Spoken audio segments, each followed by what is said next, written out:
Bonjour, le deuxième tour des élections municipales 2020 aura lieu le 28 juin. Et pour cette période de la campagne officielle, France 3 Centre Val-de-Loire met en place un dispositif exceptionnel avec tous les soirs, à cette même heure, un débat sur les villes où se trouvent les principaux enjeux de la région. Ce soir, on s'intéresse au Loiret et en particulier à Montargis. Montargis, la Venise du Gâtinais, bien classée au palmarès des villes où il fait bon vivre, mais c'est aussi la ville la plus pauvre de la région. Plus de 30% des habitants y vivent sous le seuil de pauvreté. Politiquement, c'est une ville qui a des liens avec le Parti communiste chinois autrefois, qui a aussi été dirigé par un maire communiste dans les années 70, 80 et 90. Depuis 2001, c'est une ville qui vote à droite. Jean-Pierre Door y a effectué plusieurs mandats avant de laisser son siège il y a 2 ans à son adjoint Benoît Dijon. Benoît Dijon qui mène la liste de la majorité sortante, qui est notre premier invité.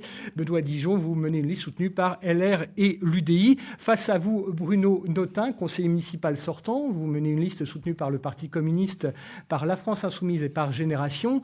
Édouard Weber, vous menez une liste citoyenne qui était déjà présente dans le conseil municipal sortant. Bonsoir. Bonsoir. Emmanuel Ribeiro, vous menez une liste classée diversante, mais qui n'est pas une liste citoyenne. Vous nous expliquerez ça tout à l'heure. Alors, je rappelle les résultats de ce premier tour. Dans ce premier tour, Benoît Dijon avait obtenu 37%, la liste menée par Bruno Notin, 20%, la liste menée par Édouard Weber, 19%, et celle de Manuel Ribeiro, 18%. Puis il y avait une liste lutte ouvrière menée par Dominique Clerc qui a obtenu 3%. La participation était de 37%, on peut s'arrêter tout de suite sur ce chiffre de la participation. 37%, c'est quand même un score particulièrement faible. Ce qui veut dire que vous, par exemple, Benoît Dijon, vous étiez en tête de ce premier tour avec moins de 1000 voix pour une ville de 14 000 habitants. C'est quand même quelque chose d'inquiétant. Est-ce que, pour vous, cette élection, premier tour, deuxième tour, se déroule dans des conditions équitables ? C'est une situation difficile, bien entendu, puisque on a eu un break de presque 3 mois entre les 2 tours. D'habitude, c'est 5 jours.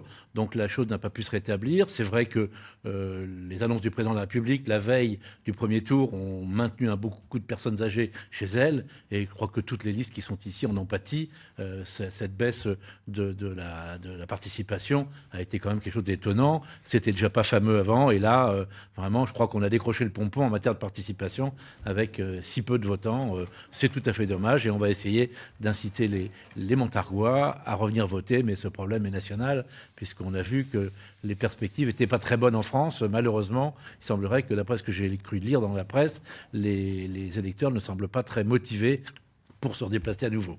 C'est un souci pour vous tous, Bruno Notin, cette faible participation ? Évidemment.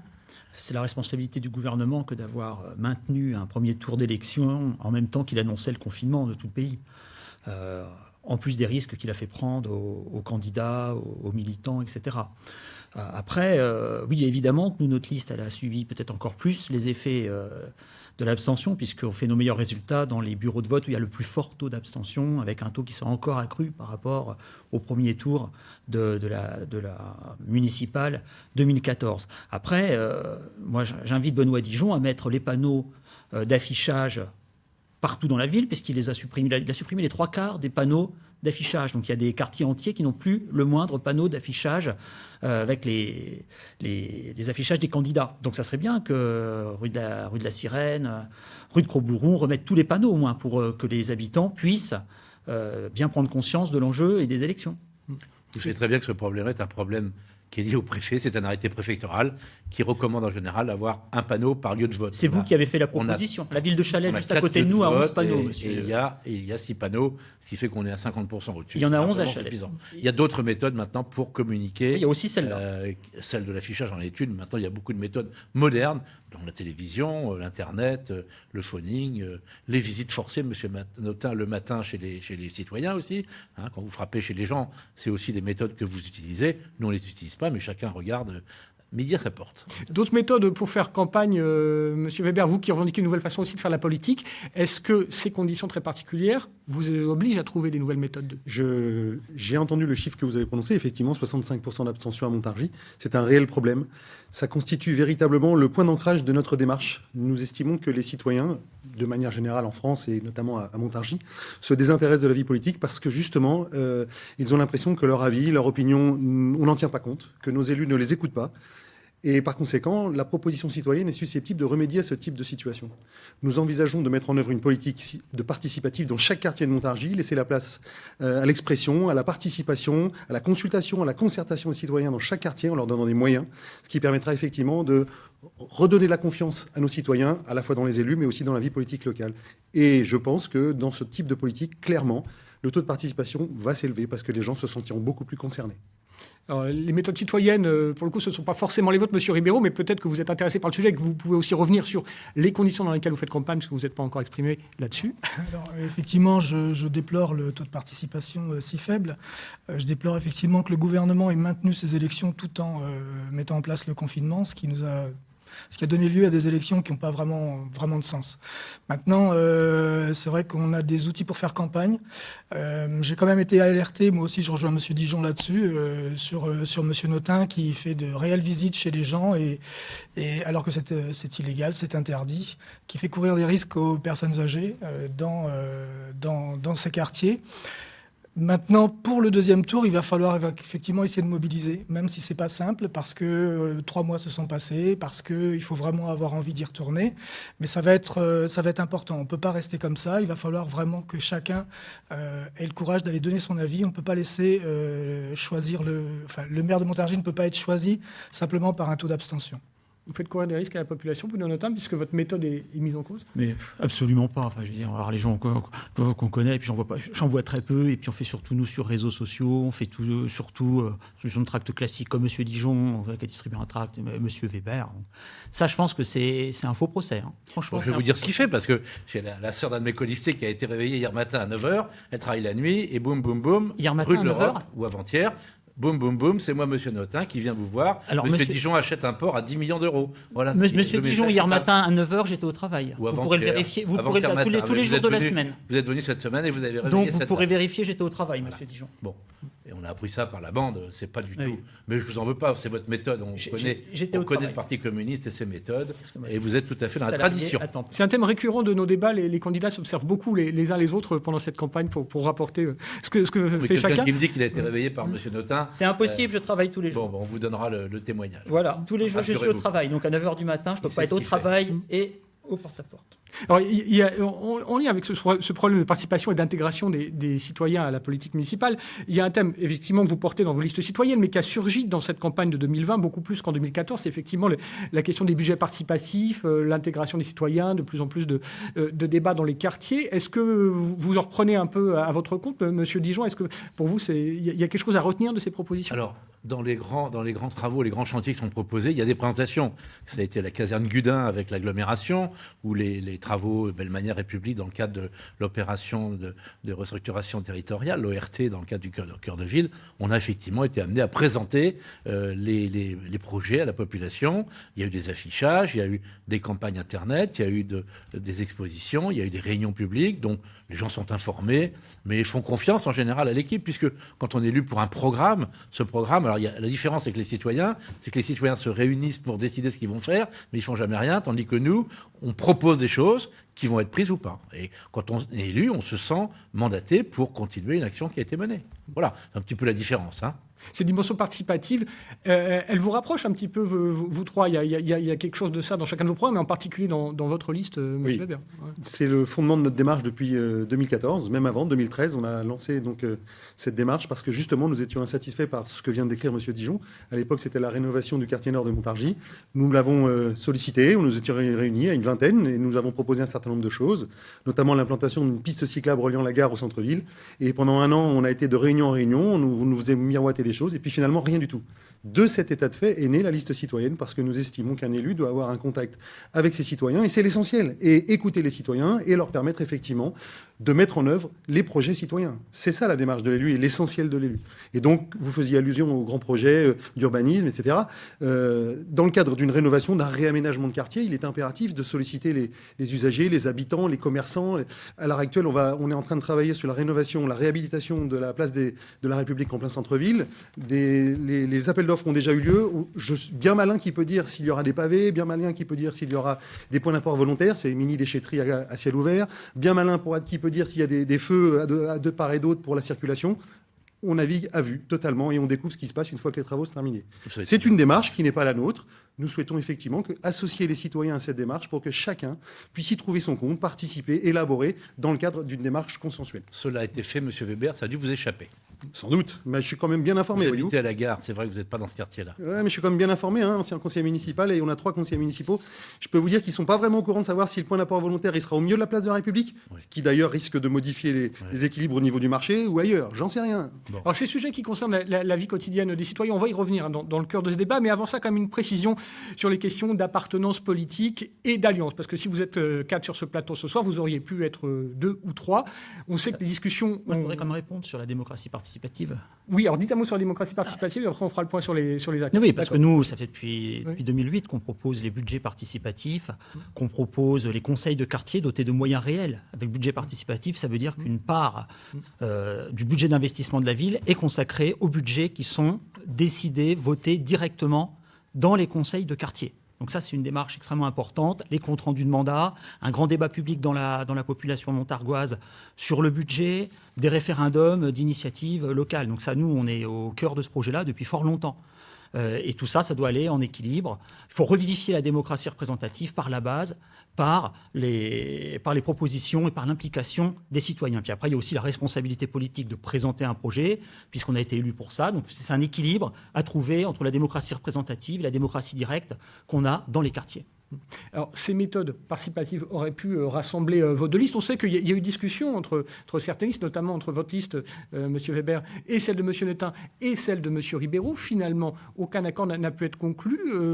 Pour quelle raison, M. Ribeiro, est-ce que vous n'avez pas pu vous mettre d'accord avec la liste citoyenne alors que vous êtes chacun sans étiquette ?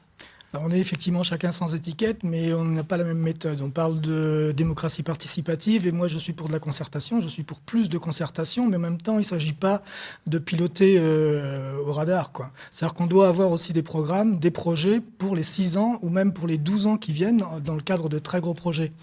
Et on ne s'est pas retrouvé avec les citoyens sur ces thèmes-là parce qu'effectivement, leur ADN est vraiment leur cœur de philosophie, c'est la démocratie participative. Moi, je ne veux pas révolutionner le fonctionnement. Je trouve que l'État permet déjà, par la loi, de faire un certain nombre de choses. Je déplore le manque de concertation qu'on a aujourd'hui, ça c'est clair, parce qu'il n'y en a pas. Et là-dessus, sur les projets que vient d'indiquer M. Weber, je le rejoins. On n'a pas vraiment de visibilité, c'est-à-dire que c'est des chèques en blanc qu'on a signés là, pour l'équipe actuelle. Malgré tout, ça ne veut pas non plus dire qu'il faut se réunir sans arrêt pour essayer d'aboutir à un projet. Il faut quand même que les gens sachent ce qu'on veut faire de cette ville. Donc pour moi, il faut un programme. Donc on a essayé effectivement, on a des choses en commun, on a beaucoup de choses en commun, le fait d'être sans étiquette et puis le fait de vouloir plus faire participer les Montargois. On a vraiment ça en commun, mais on a quand même cette différence de... On souhaite mettre en œuvre un programme. On a travaillé dessus pendant 2 ans. On a fait le tour de tout ce qui n'allait pas. On a fait les diagnostics. On a posé des solutions possibles. On les a présentées aux Montargois. Et on attend que les Montargois, effectivement, nous disent si oui, ils ont envie de ça ou pas. Mais on n'est pas dans la démocratie participative à outrance. Et on ne s'est pas retrouvé sur ce sujet-là. Alors, Édouard Weber, pour quelle raison est-ce que vous n'avez pas pu conclure d'accord ni avec la liste de M. Ribeiro, ni avec celle de M. Netin ? Effectivement, il n'y a pas pu avoir d'alliance et croyez bien que j'en suis désolé. Nous avons effectivement tout tenté pour mettre en œuvre une alliance soit avec la liste de M. Notin, soit avec la liste de M. Ribeiro, ça n'a pas été possible, mais malgré tout, ça n'est pas l'essentiel. L'essentiel pour nous, c'est de constater qu'effectivement, plus de 60% des Montargois ne se sont pas reconnus dans la politique de M. Dijon, et donc plus de 60% des Montargois se disent, là je parle uniquement de ceux qui se sont exprimés par le vote, sans compter les 65% d'abstention, toutes ces personnes, effectivement, je suis certain, désirent une nouvelle politique, une politique plus proche d'eux, plus proche des citoyens, qui permettra effectivement à chacun de s'exprimer. La politique dont vous parlez, la politique participative, celle que nous souhaitons mettre en œuvre, celle dont M. Ribeiro vient de parler, et dont tout le monde effectivement s'accorde à dire que nous en sommes un petit peu pilotes sur Montargis, parce que nous travaillons là-dessus depuis plus de 6 ans. Effectivement, c'était vraiment le cœur de notre démarche depuis le début, je l'ai dit tout à l'heure. Et c'est pas une démarche de gauche? Ah ben non, ça n'est pas une démarche de gauche, puisque justement, vous avez une liste de gauche, justement cette alliance n'a pas pu être mise en œuvre parce que M. Notin tenait absolument à conserver effectivement la tête de liste, bien qu'il ait effectivement eu 30 votes de plus que moi au premier tour, que notre liste au premier tour. Très bien, dont acte, ça n'a pas été possible. Pour nous, il n'était pas possible. Ça aurait été une rupture de confiance avec toutes les personnes, tous les électeurs qui nous ont suivis depuis 6 ou 7 ans. C'est-à-dire vous affichez soit à droite, soit à gauche était une trahison, et pour vous, on ne s'affiche pas. Le cœur du problème est là, Bruno Notin? Le cœur du problème est là parce que M. Weber dit que ça n'est pas grave. Si, c'est grave. Parce que les Montargois, ils attendaient un rassemblement pour battre M. Dijon et ils sentaient bien, c'était à portée de vote, parce qu'il y a 62% des gens qui ne votent pas pour le maire sortant. Et 80% qui ne votent pas pour vous. Et sortant. Donc c'est une question extrêmement importante. Ce n'est pas une question qu'on peut balayer. Les Montargois nous posent la question, comment ça se fait que vous n'avez pas trouvé les moyens de vous rassembler? Eh bien, nous avons dès le début proposé le rassemblement à la liste de M. Weber. Nous avons acté relativement rapidement que sur des projets, on était en accord et qu'on pourrait trouver les voies d'un accord de programme. Ce n'était pas une difficulté, ni pour M. Weber, ni pour moi. Le problème, c'est qu'on s'est heurté premièrement, M. Weber voulait une liste à 3 avec M. Ribeiro, qui est le candidat de Macron. Pour nous, c'était impossible. Typiquement une démarche participative. Non, c'est parce que... Non, c'est de la tambouille au bout d'un moment. Vous n'allez pas nous mettre, nous, avec M. Ribeiro, alors qu'au premier tour, on a dénoncé la politique de Macron, qu'on ne voulait pas une politique de Macron au niveau local, qu'il a même sur sa liste M. Fontenot, qui est un adjoint sortant de M. Dijon, un des plus à droite du conseil municipal. On ne pouvait pas partir là-dedans. Mais par contre, avec les citoyens, on pouvait tout à fait s'entendre. Le problème, c'est qu'on nous a dit... moi, il fallait qu'en tant que tête de liste, je sois relégué au fond de la liste. Nous, la seule chose qu'on disait, c'est logique que la tête de liste me revienne, puisque nous sommes arrivés en tête. Ça, c'est la démocratie, c'est les chiffres. Et par contre, tout de suite, nous avons proposé la deuxième place à Lise Gabriel. Nous avons proposé un accord parfaitement égalitaire en termes de nombre. Non, mais je parle par rapport aux listes d'opposition, Monsieur Dijon. Je pense que vous avez compris. Parce qu'on a l'impression que un accord parfaitement, si je peux finir, Monsieur Dijon, un accord parfaitement égalitaire en termes de nombre d'adjoints, d'élus. On proposait même plus d'élus au conseil d'agglomération pour les citoyens, en même temps un enregistrement en préfecture, forme citoyenne, avec le mot citoyen même dans l'intitulé de la future liste fusionnée. On nous a répondu, pas d'étiquette, donc il fallait que la gauche disparaisse complètement. On ne peut pas fonctionner comme ça, parce que nous, justement, nous ne sommes pas restés fermés à l'étiquette, puisque la liste de M. Weber n'est pas une liste de gauche. Ça ne nous a pas empêché, sur la base de l'intérêt des Montargois, de proposer le rassemblement. Mais M. Weber est resté bloqué sur l'étiquette. Et ce qui est déplorable, c'est qu'aujourd'hui, ça fait le jeu de M. Dijon. Donc, pas de nouvelle liste entre ces deux tours, pas de programme commun. Est-ce que, néanmoins, le contexte de ce deuxième tour étant très différent du contexte du premier tour, vous avez dû, les uns et les autres, M. Dijon, intégrer des nouvelles propositions à votre programme de premier tour? Est-ce qu'aujourd'hui, les priorités pour la ville sont différentes à cette heure? Alors, les priorités, non, mais on a rajouté effectivement un certain nombre de choses, puisque rien qu'au niveau de la ville, on a quand même vécu 2 mois dans le silence total. Hein. Bon, c'était quand même assez difficile. La ville était fermée, plus personne ne vivait. Il a fallu réadapter le redémarrage et consacrer, réorienter de l'investissement. Donc, on a globalement estimé qu'il y avait à peu près 1 million d'euros qui allait être consacré au redémarrage. Alors, 1 million d'euros non pas financés par la ville uniquement. Il y a 250 000 à peu près qui sont financés par la ville, mais il y a aussi de l'argent qui va venir de l'État. Il y a de l'argent qui va venir de la région, du département et de l'agglomération.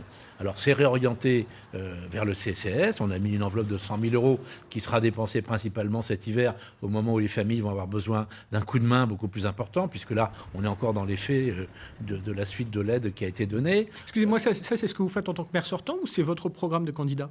C'est ce qu'on a fait comme maire. Mais... Ça se mélange un peu en ce moment. Oui, mais attendez, il y a beaucoup de choses qui se mélangent. On ne sait plus où est le maire et le Le fait d'avoir eu 5 jours, normalement, entre 2 tours, et le fait d'avoir eu 3 mois de latence, il fallait bien qu'on s'occupe de la ville. Vous avez distribué des fleurs, qui sont d'habitude du programme de mairie pour les écoles, à tous les habitants sur le marché Place de la République. Il y a une semaine, monsieur. Si on peut lever un petit peu le débat et arrêter des fleurs toujours dans les... en tête, ville de Montargis. Oui, tout à fait. Tout à fait. C'était 1400 fleurs qui étaient destinées aux enfants des écoles. Bon, ces enfants n'étant pas là, le chef jardinier a proposé de les distribuer sur le marché. Oui, c'est pas du tout. L'attente, ville de Montargis. Mais non, je suis passé sous la tente, mais j'étais pas sous la tente pendant 2 heures. Moi, je fais mes courses à Montargis, vous les faites pas, vous distribuez les tracts. Bon, alors nous, qu'est-ce qu'on a fait pendant le programme ? On a exécuté les réformes qu'avait demandé l'État au niveau de la politique sanitaire dans les écoles. 54 pages à appliquer pour rouvrir les écoles. On a réouvert ce matin le nouveau protocole. On a publié pendant 1 mois, pendant 46 jours, un communiqué quotidien qui permettait de donner de la vraie information de ce qui se passait en ville. Et c'est du factuel. On n'a pas été faire de la politique là-dessus. Il n'y a pas un mot politique, monsieur Notin. Si vous trouvez quelque chose qui a dérapé du maire vers le candidat, je retiendrai. Et pour les 6 années qui viennent, ça, c'est votre ligne directrice ? Mais ça a été ce qui a été fait. C'est la gestion de la crise. Alors pendant 3 mois, nous, on avait un programme, si vous voulez, qui était prêt à être lancé. Il y a un festival d'art, de graphique actuellement qui se fait sur les façades de la ville, qui était programmé depuis longtemps. Ce festival a commencé. C'est normal, c'était prévu fin juin. Il a commencé fin juin. C'est pas une intervention du maire brutalement qui a décidé de faire ça. C'est des choses qui étaient prévues de longue date. On va le faire. Alors s'il y a une chose qu'on a décidé, qui va être mise en route rapidement, c'est un job dating qui va être fait vers les jeunes, puisqu'on s'est aperçu que l'apprentissage n'allait pas fonctionner bien cette année. Donc la ville va embaucher une 20aine d'apprentis et on fera ce job dating au mois de juillet pour rencontrer les métiers de la mairie avec des jeunes qui veulent trouver un job. Ça, c'est effectivement quelque chose de nouveau qu'on a mis en place. Ça va être une enveloppe d'environ 300 000 euros par an. On a donné une prime à tous les employés municipaux qui ont été au contact de la population. Ça, c'est aussi 60 000 euros qui vont être consacrés pour les 200 employés qui vont à peu près toucher cette prime. Il y a eu de l'argent qui a été consacré par l'agglomération pour aider le commerce de l'agglomération à reprendre. Il y a une somme de 100 000 euros qui a été mise là-dessus. Voilà, on a fait un certain nombre de choses. Le programme de réussite éducative qui était prévu depuis longtemps pour éviter le décrochage scolaire, qui va être mis en œuvre dès septembre. On a reçu la semaine dernière l'avis de l'État comme quoi on allait pouvoir mettre ce programme en route avec Chalette et Montargis pour les quartiers en difficulté. Donc tout ça... Excusez-moi, on ne pourra pas lister l'ensemble des... Non, mais ça, c'est des choses, si vous voulez. Voilà, le million, il est là. Alors, il y a des choses qui sont mairie, campagne, enfin, on peut dire tout ce qu'on veut. Mais la durée anormale de cet entre-deux tours fait que la ville n'est pas restée inerte et qu'il y a des choses qui se sont lancées. Voilà. Donc on ne pourra pas lister l'ensemble des points de votre programme, mais pour vous, Manuel Riolo, les priorités. Alors pour moi déjà, je voudrais réagir à ce déballage. Finalement, c'est quoi ? On parle de 2 mois, 3 mois, 3 mois, au lieu de 5 jours. Et effectivement, ça a permis au maire en place de faire son travail, et j'en suis très heureux, tant mieux. Il n'y a pas de contexte politique dans les messages qui ont été faits, c'est vrai, mais ils sont quand même ici, pendant un débat, à l'élection. Donc c'est un petit peu, tout ça, ça se mélange un petit peu. Maintenant, la question, c'est le programme pour dans 6 ans. Moi, j'ai rien entendu sur le programme pendant 6 ans. Et les vôtres, vos priorités pour les 6 ans? Alors nous, on parle il est là, par le programme exemple de 6 ans. Oui, je l'ai lu. Au mois de mars. Oui, je l'ai lu. C'est février. 90% du bilan de Monsieur Dor des 3 derniers mandats. C'est une continuité. Bref, c'est une continuité. Effectivement, on peut continuer. On a parlé tout à l'heure de la ville la plus pauvre de région centre. On peut continuer. On peut continuer à laisser partir nos jeunes, faire des études secondaires ailleurs, s'implanter ailleurs, faire des enfants ailleurs, consommer ailleurs. On peut continuer à regarder mourir nos commerces, parce qu'il n'y a plus de jeunes pour aller dedans. On peut continuer à regarder la population vieillir. On peut continuer tout ça. C'est la continuation. Moi, ce que je voudrais, c'est qu'on se réveille, à un moment donné, qu'on réveille cette ville. Et pour ça, on a des propositions. On a fait des propositions sur le campus connecté, qui est un dispositif qui permet aux jeunes de rester dans la ville et d'étudier jusqu'à Bac+5, Bac+8 même, tout simplement avec des filières où l'on peut étudier à distance. Il y a aujourd'hui 80 universités en France qui le permettent. Donc il y a plein de solutions. Une autre proposition, parce que vous en citiez une. On parle de ça. On parle aussi du centre communal de santé. On a une maison de santé qui n'en est pas réellement une, puisqu'elle n'est pas pluridisciplinaire. L'ARS, l'Agence régionale de santé, n'a pas souhaité la valider. Pourquoi ? Parce qu'il nous manque des médecins. On a effectivement des infirmières, on a des sages-femmes, mais on a 2 médecins généralistes. C'est combien de médecins sur Montargis? Avec l'hôpital, on a 250 médecins sur l'agglomération montargoise. 250 médecins.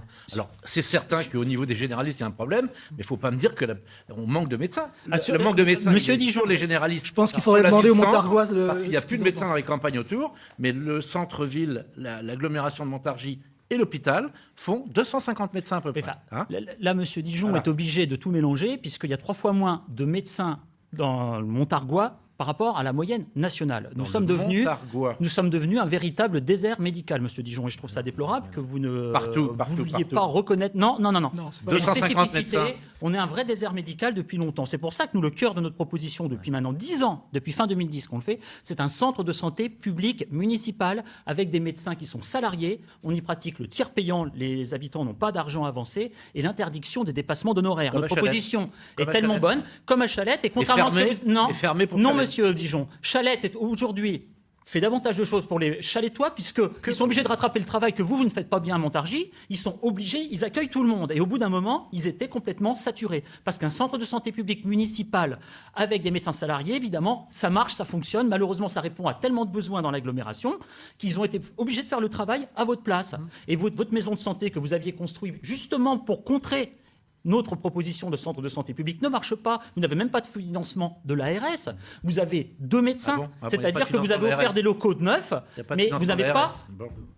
Vous n'avez pas permis que viennent de médecins, en plus de médecins supplémentaires. Donc c'est un échec. Et en plus, je constate ce soir que vous ne reconnaissez même pas que nous sommes un désert médical, alors que nous avons en moyenne 3 fois moins de médecins. Il y a un problème sur les généralistes. Dijon, mais il est bien que tout le monde s'exprime sur ce sujet. Et puisqu'on était sur le sujet de la démographie médicale et plus largement des priorités pour la ville, Édouard Weber, c'est aussi un sujet sur lequel vous avez réfléchi. Tout à fait, oui. Dans notre liste, nous avons donc le docteur Christian Villain, qui est chef du service oncologie de l'hôpital dont parlait M. Dijon pendant plus de 15 ans. Et nous a beaucoup travaillé cette question, effectivement, du centre de santé. Nous avons réuni autour de nous, une dizaine de médecins qui ont effectivement mesuré l'importance. Ils nous l'ont témoigné à de nombreuses reprises, l'importance de ce projet. Donc, ils sont plus de 10. À l'heure actuelle, il y en a même qui sont encore en exercice, quelques-uns qui sont retraités, jeunes retraités, plus anciens retraités. Donc, nous ne partons pas de zéro. Nous avons déjà 10 médecins, effectivement, pour encadrer ce futur centre de santé qui verra le jour à Montargis. Et c'est essentiel pour les Montargois, puisqu'effectivement, comme le souligne M. Notin, nous sommes dans un cadre de désert médical. Ce centre de santé se subventionne. Il se subventionne avec l'aide de l'Agence régionale de santé. Il suffit simplement de monter un dossier correct avec le dossier médical informatisé qui permet à chaque patient d'accéder à un médecin, mais y compris quand le sien n'est pas là. Il faut monter un projet médical et il faut assurer quelques urgences médicales. Et à partir de là, l'Agence régionale de santé subventionne. Je ne comprends pas que vous ne lanciez pas ce projet. C'est un projet majeur pour Montargis et pour le bassin de vie de Montargis. Toutes les personnes en dehors de Montargis ont besoin de médecins. Il y en avait 70 il y a 7 ans, il n'y en a plus que 50. Nous monterons ce projet quoi qu'il arrive, car nous avons déjà effectivement beaucoup de personnes pour nous encadrer, beaucoup de médecins, beaucoup d'énergie pour le monter. Et effectivement, il est impératif de s'appuyer sur une mairie pour lancer ce projet. Si tel n'est pas possible, eh bien, nous envisagerons effectivement de nous éloigner un petit peu de la commune. Mais en tous les cas, ce projet, soyons rassurés que tous les Montargois le soient. Il verra le jour avec les 10 médecins qui nous accompagnent déjà. Mais ça n'a pas été fait parce que M. Dor a dit depuis longtemps que c'est une mesure de gauche, un centre de santé publique avec des médecins salariés, donc un dogmatisme idéologique, puisque certains maires de droite commencent à comprendre. Serge Rouard, me semble-t-il, a ça dans son programme. Donc il y a des maires de droite qui n'ont pas d'œillère. Vous en avez et vous ne voulez pas voir. Et d'ailleurs, c'est pas un hasard, c'est la mairie de Chalette, de gauche, qui l'a mise en place dans l'agglomération. Que des médecins retraités partout. C'est pas ça qui fait vivre un centre de santé. Il y a plein de centres de santé publics qui font venir de nouveaux médecins, monsieur Dijon. Il faut que vous compreniez que les médecins qui sortent de l'école veulent de plus en plus être salariés. Ils ne veulent plus s'installer en libéral. La grande majorité sont salariés. Oui, mais il va falloir aller les chercher, les jeunes. On peut pas simplement se contenter. Eh bien, nous, on va les chercher aussi. Mais jusqu'à présent, vous n'avez pas réussi. Jusqu'à présent, ça n'a pas réussi. On a 12 médecins là. Monsieur Ribeiro, oui. Monsieur Ribeiro. Pardonnez-moi. On est vraiment sur la façon de faire. C'est-à-dire, on a parlé de continuité. Monsieur Dijon nous parle de continuité. Il nous dit dans mon programme, il y a 90% de mon programme. En fait, c'est le bilan de Jean-Pierre Dor. Les 10% qui restent, c'est quoi? C'est de la continuité. On est vraiment là-dedans. C'est-à-dire qu'on a créé une maison de santé. Elle ne marche pas, mais c'est pas grave. On continue. Elle ne marche pas. Moi, je suis vraiment effaré. Allez.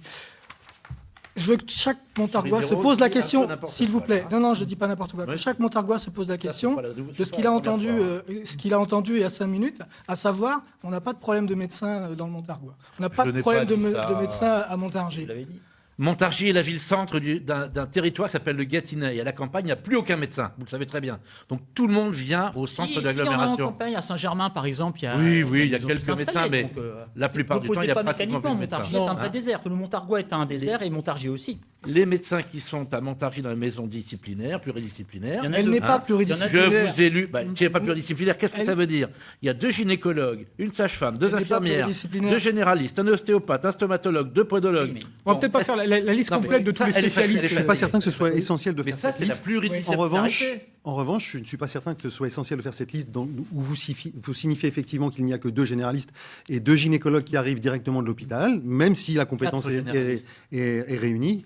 Eh bien, l'essentiel, c'est effectivement de le faire, ce centre de santé communal, dans l'avenir, et le reste n'est que littérature. Alors, ce centre, c'est un centre de santé public. Nous sommes bien d'accord. Vous, c'est mixte. Nous, ça n'est absolument pas mixte. La situation est que nous n'opposons pas salariat. On n'est pas près de l'avoir. Excusez-moi, monsieur Dijon. Nous n'opposons pas salariat et public. Oui, mais en aucun cas. L'idée, c'est qu'il y a une maison de santé à Montargis. On ne peut pas faire un projet. Excusez-moi, monsieur Le Tain. Excusez-moi.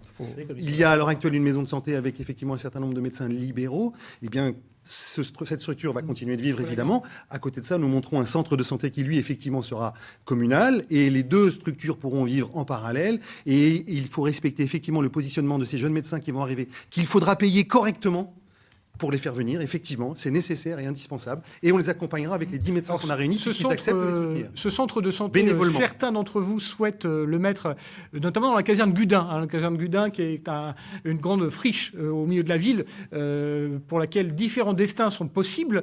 C'est l'un des sujets de débat en ce moment. À Montargis, la caserne Gudin, chacun... C'est extrêmement significatif. Qu'est-ce qu'on peut faire de la caserne Gudin? La méthode, c'est significatif. Jamais on a demandé l'avis des Montargois sur les projets. On a empilé les projets. Monsieur Supplisson, qui fait d'ailleurs la une de Mediapart en ce moment, avec de multiples articles. Le président de la communauté d'agglomération de Montargis. Multiples méthodes de gestion pour le moins douteuses.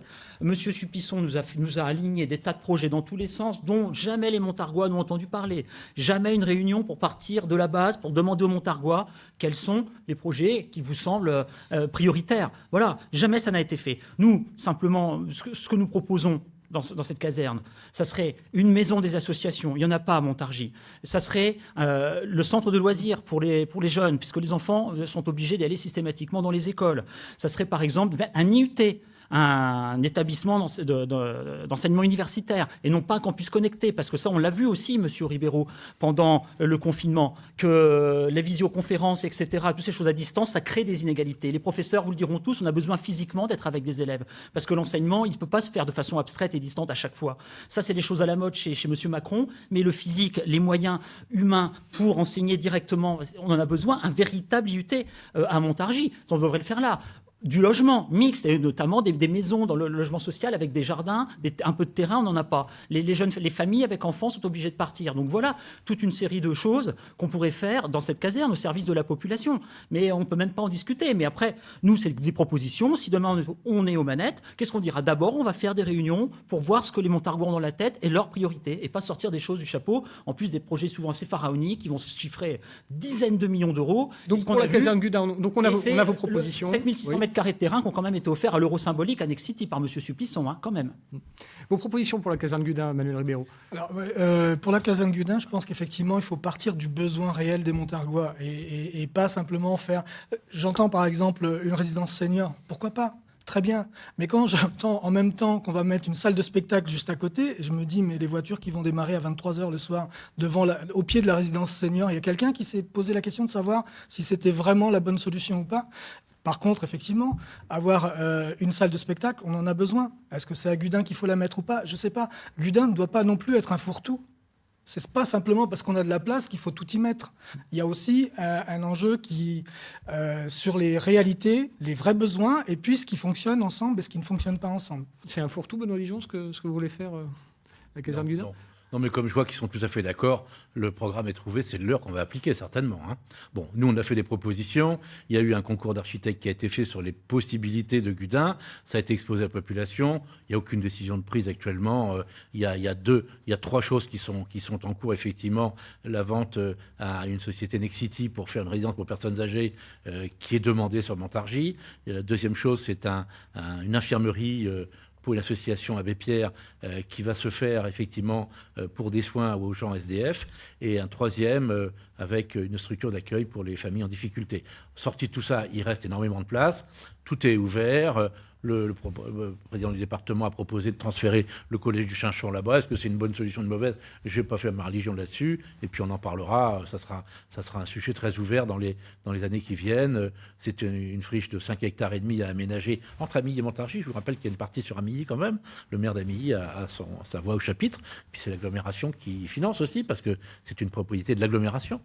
Donc il faut quand même garder toutes les étapes. Il y a un seuil de décision qui est très montargois ou très amillois, mais il y a aussi le seuil de décision intercommunal des 15 communes de l'agglo. Donc tout n'est pas encore verrouillé sur la caserne. Donc il y a de la place pour d'autres propositions. Vous souhaitez tout remettre à plat avec la liste globalement, citoyenne. Ces grands projets comme le Port Saint-Roch, d'ailleurs, nous souhaitons remettre à plat, c'est une grande phrase, mais un grand mot. Mais la réalité, c'est que nous souhaitons associer effectivement les usagers, les citoyens à toutes ces démarches. Nous n'avons pas du tout évoqué les problèmes concrets des citoyens à travers finalement ces projets-là. Dans le cadre de nos balades citoyennes, on a découvert, rencontré de nombreuses personnes, et notamment des personnes qui se sentent en insécurité sur les trottoirs, parce qu'il y a des vélos partout. Parlons-en. Nous n'avons pas évoqué toutes ces questions liées à l'environnement. Le vélo, peu coûteux, pas polluant, permet de se déplacer rapidement en centre-ville. Il n'y a quasiment pas de piste cyclable à Montargis. Alors effectivement, vient d'arriver un nouveau parking vélo près de la gare, et j'en suis ravi. Et donc maintenant, il faut tout le plan vélo qui va avec, qui va permettre effectivement de se lancer. Et si les vélos sont mis sur des pistes cyclables, ils ne seront plus sur les trottoirs, et chacun trouvera sa place. Et c'est l'objectif effectivement dans tous ces déplacements au cœur de Montargis, que de trouver sa place. S'il y a effectivement une maison pour les seniors qui voit le jour à Gudin, il faut que ces personnes se sentent rassurées à vivre à Montargis, qu'ils y trouvent les médecins et qu'ils soient en sécurité sur les trottoirs. Vous nous amenez à ce thème de la circulation en ville, de la place de la voiture en ville, de la place du vélo. Manuel Ribeiro, c'est aussi une part importante de votre programme, le plan vélo. Ah oui. Un grand plan vélo qui est nécessaire. Je rejoins totalement Édouard Weber sur cette question. À savoir que c'est vrai que vraiment le cœur de ville sera peut-être un petit peu compliqué, je l'entends.